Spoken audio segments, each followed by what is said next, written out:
તો કારોબારી સપ્તાહના ત્રીજા દિવસે પણ શેર માર્કેટમાં જે કડાકો છે તે કડાકો યથાવત સતત ત્રીજા દિવસે લાલ નિશાન સાથે માર્કેટ ખુલ્યું। સેન્સેક્સમાં 600 પોઈન્ટથી વધુનો કડાકો, નિફ્ટીમાં 200થી વધુ પોઈન્ટનો કડાકો છે। સેન્સેક્સ 5 દિવસમાં 2300થી વધુ પોઈન્ટ તૂટ્યો છે। એટલે કે કારોબારી સપ્તાહનો આજે ત્રીજો દિવસ અને ત્રીજા દિવસે પણ શેર માર્કેટમાં કડાકો યથાવત છે।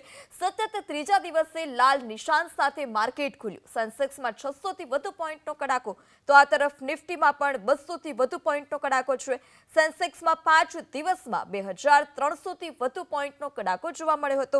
છેલ્લા 5 દિવસની આ વાત છે કે 2300થી વધુ પોઈન્ટનો કડાકો છે। આજે સેન્સેક્સમાં 600થી વધુ પોઈન્ટનો કડાકો જોવા મળ્યો, જ્યારે નિફ્ટીમાં 200 પોઈન્ટથી વધુનો કડાકો।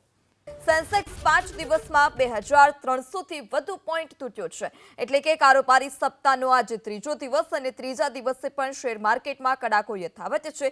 સતત ત્રીજા દિવસે લાલ નિશાન સાથે માર્કેટ ખુલ્યું। સેન્સેક્સમાં 600થી વધુ પોઈન્ટનો કડાકો, તો આ તરફ નિફ્ટીમાં પણ 200થી વધુ પોઈન્ટનો કડાકો છે। સેન્સેક્સમાં 5 દિવસમાં 2300થી વધુ પોઈન્ટનો કડાકો જોવા મળ્યો હતો। છેલ્લા 5 દિવસની આ વાત છે કે 2300થી વધુ પોઈન્ટનો કડાકો છે। આજે સેન્સેક્સમાં 600થી વધુ પોઈન્ટનો કડાકો જોવા મળ્યો, જ્યારે નિફ્ટીમાં 200 પોઈન્ટથી વધુનો કડાકો।